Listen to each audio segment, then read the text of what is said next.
So this past weekend, I was watching a documentary for one of the classes that I'm taking this semester, and it was a documentary all about trans youth and the experience of being a young person who is also trans, the challenges of that, how that impacts their socialization and their social circles, how that impacts their family life and their families. And overall, I thought it was a pretty powerful documentary. It was nice to hear trans youth speak for themselves. So often I think in the debate about gender affirming care for trans young people, we just hear a lot of adults, mainly cis adults, talking about trans youth in the abstract. And here was a great place and a great opportunity to listen to trans young people speak for themselves and talk about what the experience really is and what living as a trans person and as a young person was like. So I found that incredibly powerful, but I also had an interesting response to it that I wanted to talk a little bit about. I was really struck in watching this documentary by how clear an understanding of their own gender these young trans people had. And I understand that that has a lot to do with selecting specific kinds of people for a documentary approach. But I was just really struck by how clearly these young people understood their gender and understood their experience of gender. And they knew in a very core and profound way that they were a boy or were a girl. And of course, I found that moving and inspiring, their willingness to talk so frankly about their experience, and it was a wonderful act of vulnerability. But in appreciating them and admiring them, I also felt a degree of jealousy. I felt jealous because I don't know what that's like to know so clearly that you are something. I've never experienced that. I don't know what it's like to have such a clear sense of gender identity, and I don't know what it's like to have such a clear understanding of yourself that way. And yeah, I felt kind of like jealous of that because that is not something I feel now, and it's not something that I've really ever felt in my life. I've always had a very disconnected and ambivalent experience of gender. I've always experienced gender as something that I went along with because other people said that was what it was. I was born and my doctors told my parents I was a boy, and my parents agreed, and I went along with that because I didn't know any better. I was like, yeah, I guess they know, so sure. And I have always in my life related to the notion of being a boy or being a man as something I didn't quite feel, but that I was content to go along with because that seemed like the thing one was supposed to do. But the reality, though, was that I wasn't very good at being a boy. My youth was spent being kind of bad at being a boy. Not for lack of trying. I mean, we certainly tried to do a lot of boy things, and my parents tried to put me into boy contexts to see like which boy context was the right one for me. We tried being a Cub Scout, and I was not a very good scout. I didn't do camping trips. I didn't do that well, and I wasn't. I was also put into like t-ball and sports when I was a kid, and I was really, really disastrously bad at those things. And I never quite figured out how to be a boy in the way that I was supposed to be.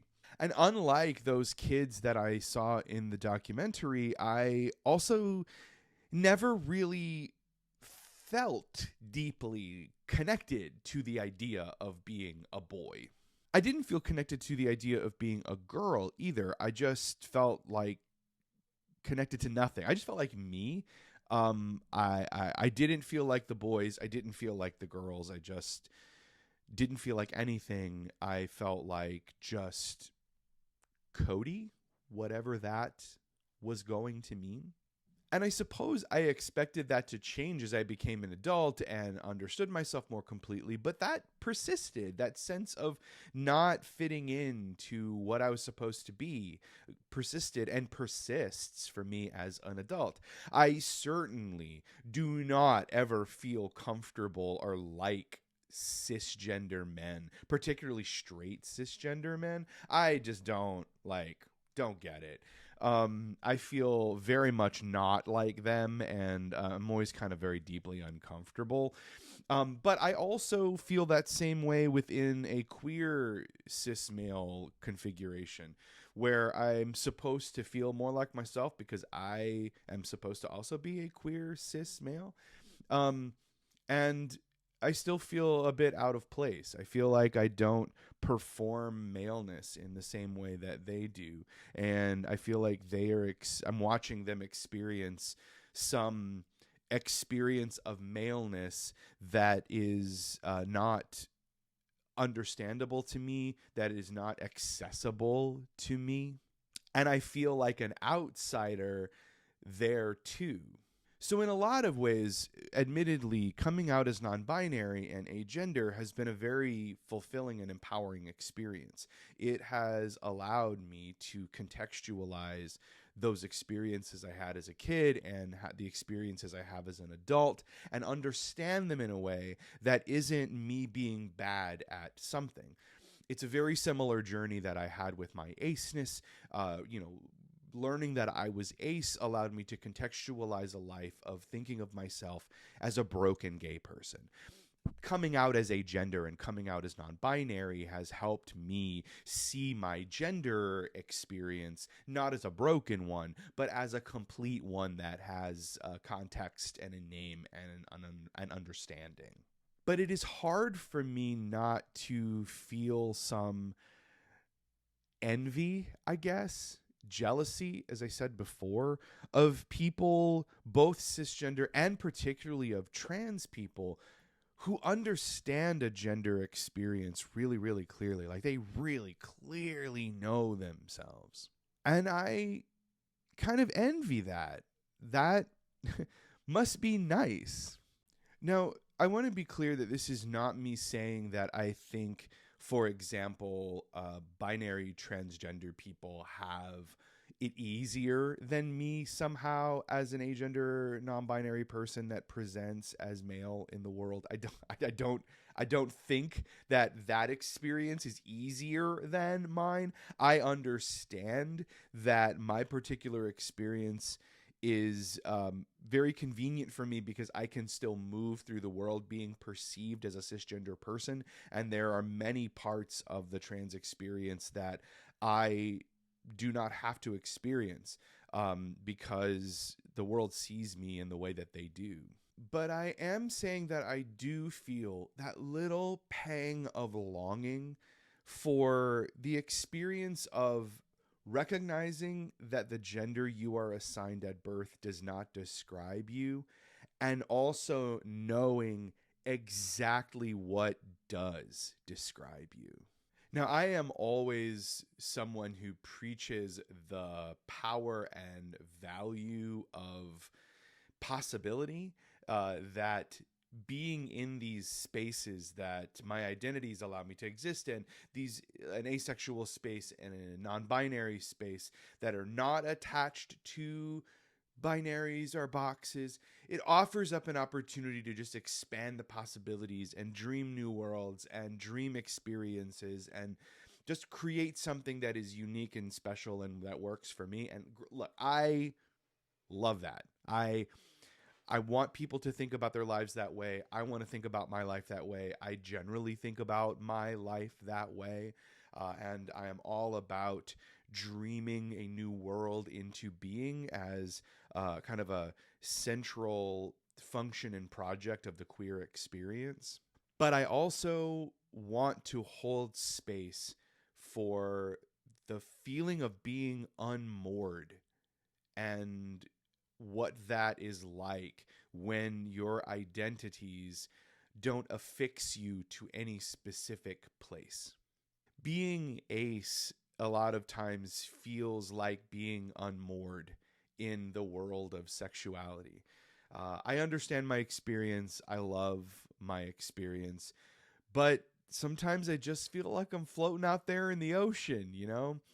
And my experience of being non binary has been a similar kind of like holding two things in the hand at once.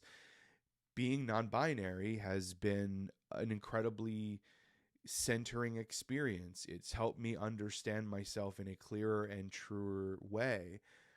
But also at the same time, being non binary can make me feel very unmoored as a person who doesn't connect to any gender identity. I don't have an answer to this particular feeling, um, but I thought it was important to share it.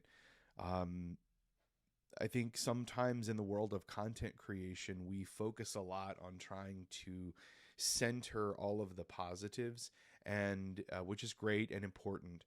But centering the positives can sometimes make others feel like the challenging feelings they have are not supposed to be there. And I want to start sharing more of the challenges that I have as an ace and agender person with you, because I think it's important to allow for both of those things to be true and present in the completeness of our experience. So, like in the comments, let me know, do you ever feel unmoored? Do you feel like you wish you had a binary gender? um and particularly if you are in the kind of ace arrow and agender space, I'd love to hear your thoughts about feeling um disconnected from some kind of stable thing to be in these communities that we inhabit that are filled with the experience of not experiencing. So yeah, let me know down there. I'd love to hear from you. See you next time.